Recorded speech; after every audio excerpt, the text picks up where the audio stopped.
नमस्कार साथियों। देश में उपराष्ट्रपति चुनाव हो गए हैं। जो उपराष्ट्रपति के चुनाव हुए उनमें एनडीए को पूर्ण बहुमत मिला है। एनडीए को 452 वोट मिले हैं, जबकि इंडिया गठबंधन को 300 वोट मिले हैं। 152 वोटों से एनडीए ने ये चुनाव जीत लिया है। सवाल है, देश को नया राष्ट्रपति मिल चुका है।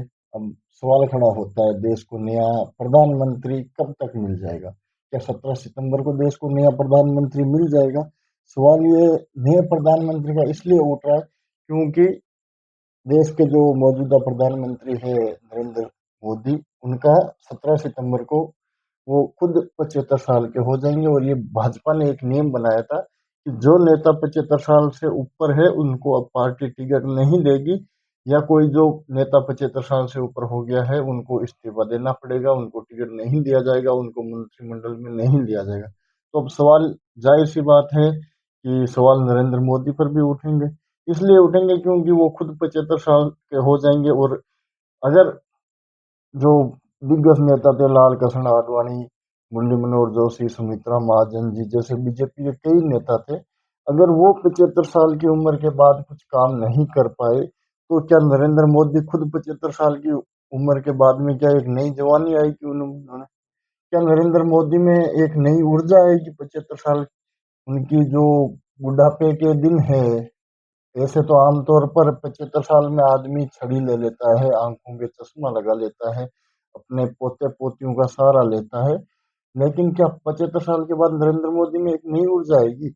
उनमें एक नई एनर्जी आएगी, जो आमतौर पर हमें अक्सर नहीं देखना को मिलता है कि 75 साल के बाद में लगभग आदमी एक वृद्धावस्था में चला जाएगा है। अब नरेंद्र मोदी, पता है आपको क्या बोलते हैं कि भाइयों और बहनों, मैं जो 70 साल से ऊपर के मेरे माँ बाप हैं, अब खुद 75 साल के हैं, और वो अपने को 70 साल के ऊपर के मेरे बुजुर्ग माता पिताओं को मैं वृद्धा पेंशन दूंगा। तो खुद मैं तो यही चाहता हूँ कि प्रधानमंत्री नरेंद्र मोदी खुद वृद्धा पेंशन ले, अब खुद वो प्रधानमंत्री की पेंशन ले, 17 सितंबर को इस्तीफा दे दे, ताकि किसी नए आदमी को, नए नेता को प्रधानमंत्री बनने का मौका मिले और देश को एक नई ऊर्जा मिले। अगर यही चलता रहा तो नेपाल के दिन अब भी दूर नहीं है। जो नेपाल में हो रहा है, आप सबको पता है क्या हो रहा है। पिछले 3 दिनों से जो नेपाल में हो रही है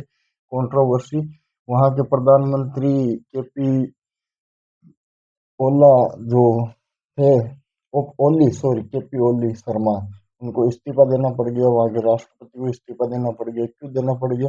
वहां के हालात किसी से छुपे नहीं है, और वो जल्द हालात अब रा- भारत में आने में उनको टाइम नहीं लगेगी। क्यों देर नहीं लगेगी, इसका भी एक बहुत बड़ा रीजन है, क्योंकि नरेंद्र मोदी पे पहले भी बहुत बड़े आरोप लग चुके हैं कि भाजपा ने वोट चोरी किए हैं। जो राहुल गांधी, जो विपक्ष के नेता है, उन्होंने बहुत जोर से पूरे प्रूफ के साथ ये बोला है कि भाजपा ने वोट चोरी किया है। और उन्होंने इस बात का महाराष्ट्र हो गया, कर्नाटक हो गया, हरियाणा हो गया, इन सब राज्यों के उन्होंने स्पष्ट रूप से सबूत दिए हैं। उन्होंने पूरी वोटर लिस्ट छानी, बोला हमने 6 महीने स्टडी की, उसके बाद में हम बोल रहे हैं कि वोट चोरी हुई है। तो उनके ऊपर जाहिर सी बात है कि सवाल उठने लग गए हैं। पहले से सवाल इसलिए उठने लग गए हैं, नरेंद्र मोदी पे कोई इतने दिन भ्रष्टाचार का आरोप नहीं था, वो एक बेदाग छवि के नेता है, इसमें कोई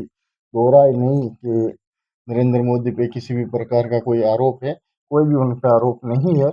अगर उनका गोधरा कांड को छोड़ दिया जाए, जो 2002 में हुआ था गुजरात में, उसको अगर छोड़ दिया जाए तो उसके अलावा उनके ऊपर कोई आरोप नहीं है। इतना बड़ा वो भ्रष्टाचार का ना कोई आरोप है, ना कुछ और है। आरोप उनके ऊपर कुछ नहीं है। उनके ऊपर आरोप पहला यही लगेगा, अगर वो 17 सितंबर को इस्तीफा नहीं देते हैं तो उनको पर आरोप लगेगा कि वो सत्ता के भूखे हैं, वो जनता के रक्षक नहीं है। जब वो कभी बोलते हैं कि मैं सेवक हूँ, मैं भाई प्रधानमंत्री नहीं हूँ, मैं सेवक हूँ, कभी बोलते हैं मैं चौकीदार हूँ, कभी बोलते हैं कि मैं बायोलॉजिकल हूँ, फिजिकल नहीं हूँ, मेरे अंदर भगवान बसे हैं, मुझे खुद को बता देते हैं पहले कि आगे मुझे क्या करना है। तो ये सब चीजें अब देश में चलने वाली नहीं है। क्यों नहीं चलने वाली, इसका भी एक बहुत बड़ा रीजन है।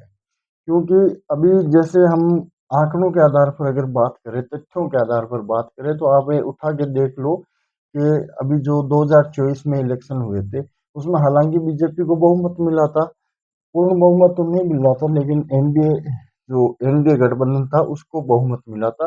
भाजपा को 240 सीट मिली थी।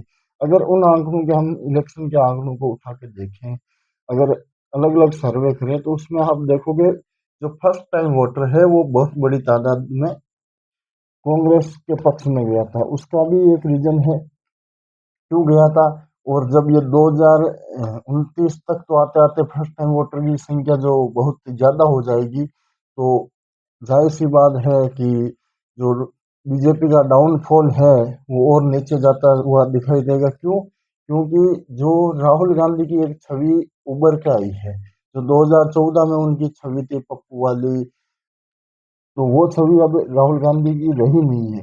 वो एक तरीके से जो नए युवा लड़के हैं उनमें एक आइडियोलॉजिकल वो हो रही है, वो एक आइडियोलॉजिकल उभर के आ रहे हैं।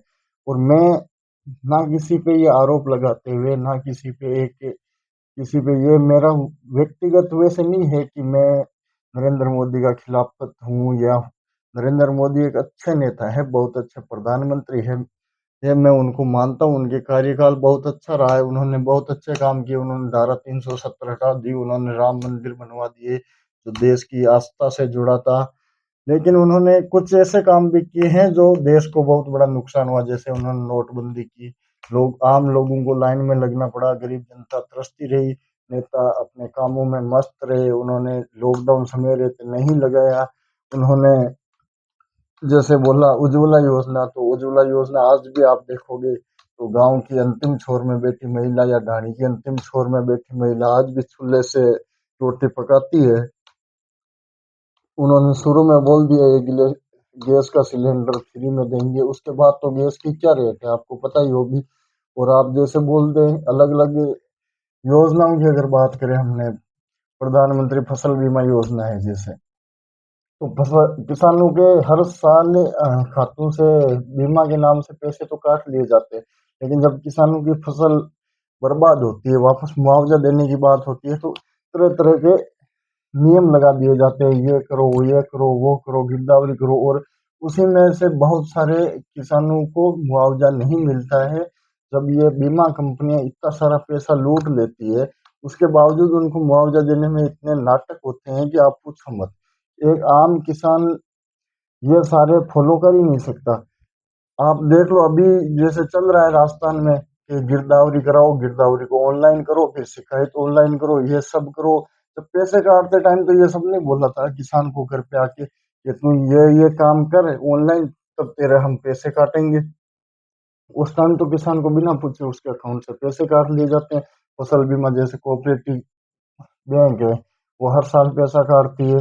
और आप कोई सी बैंक से अगर किसान कैसे से लेता है किसान क्रेडिट कार्ड, तो उसका सारा का सारा पैसा, कुछ पैसा है जो हर किसान के अकाउंट से काटा जाता है फसल बीमा के नाम से। तो उसमें जिस किसान का भी काटा जाता है, वापस उसका अगर फसल खराब होती है तो उसको मुआवजा नहीं दिया जाता है। आप देख लो ये उठा के कि कितने किसानों को मुआवजा मिलता है, मुश्किल से एक आधे किसान को कोई मिल जाए तो मिल जाए गलती से, वरना उसको भी नहीं मिलता।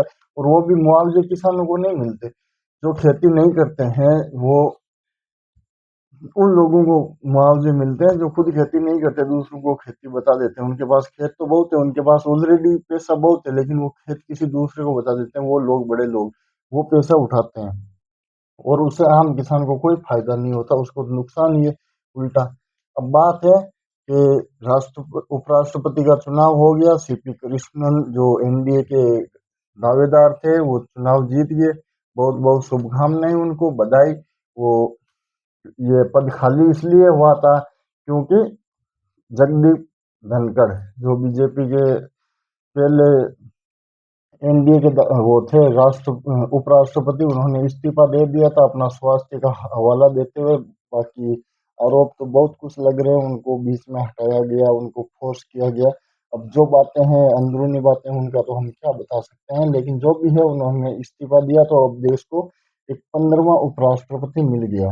और जो वो इंडिया गठबंधन के जो दावेदार थे, तो जो पहले जज रह चुके थे, तो वो चुनाव हार चुके हैं। उन्होंने खूब बोला कि मैंने किसानों के लिए ये कर दिया, लेकिन इंडिया गठबंधन जो खुद के पास 324 वोट थे, 24 वोट एनडीए गठबंधन में चले गए। इंडिया गठबंधन को खुद के पूरे वोट नहीं मिले, उसको 24 वोट कम मिले, जबकि उनके पास 427 वोट थे, उनको 452 वोट मिले। तो ये एक, अभी देखा जाए तो नरेंद्र मोदी ने इंडिया गठबंधन में सेंधमारी की है, और ये बीजेपी के लिए एक बहुत बड़ा फायदे का भी सौदा हो सकता है आने वाले चुनाव में। क्योंकि इसमें अगर राहुल गांधी ने आरोप लगाया था कि तुम इस्तीफा दो क्योंकि तुमने वोट चोरी की है, तो अगर नरेंद्र मोदी पर कुछ आरोप ऐसे लगते भी है,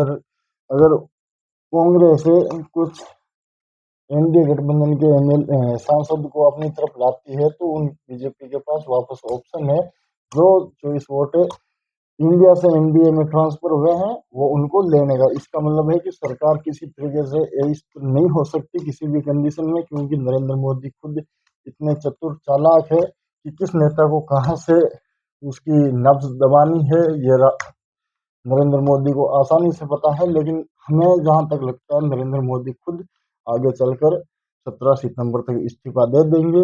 अगर नहीं देते हैं इस्तीफा, तो ये नरेंद्र मोदी खुद के लिए अपने पैरों पे कुल्हाड़ी मारने जैसा डिसीजन होगा, क्योंकि उन्होंने राज तो बहुत कर लिया। हमेशा राज करने से कुछ नहीं होता, कुछ चीजें होती है जो, अगर हम बोलते हैं ना कि लाइफ में एक नाम बनता है, वो नाम बनता है हमें कुछ खोने के लिए।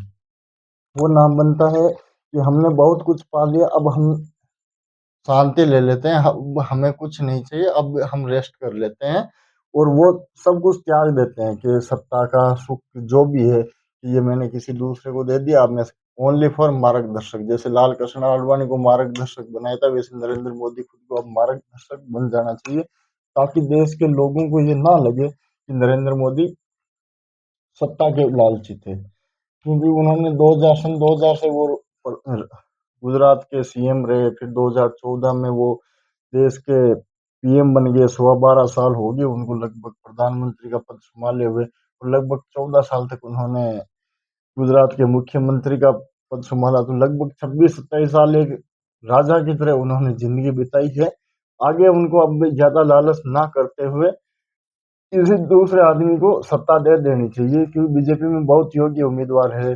जैसे सबसे योग्य उम्मीदवार जो मेरे को पूछा जाए कि अगर नरेंद्र मोदी के बाद किसी को भाजपा में प्रधानमंत्री बनाना चाहिए, तो मैं कहूंगा हाँ, बेझिझक नितिन गडकरी को प्रधानमंत्री बनाना चाहिए। क्योंकि उनकी छवि, उनकी तारीफ, इसलिए मैं बोल रहा हूँ कि उनकी तारीफ विपक्ष के नेता भी करते हैं। आप किसी भी विपक्ष के नेता के मुंह से नितिन गडकरी का नाम बोल दो, तो वो उनकी तारीफ करते हुए आपको नजर आएंगे, क्योंकि उनकी छवि है जो एक सॉफ्ट एंड कोर्ट मिली हुई है, और उन्होंने जो ट्रांसपोर्ट के मामले में जितना काम किया है, शायद ही कोई ट्रांसपोर्ट मिनिस्टर या परिवहन मिनिस्टर ने किया होगा।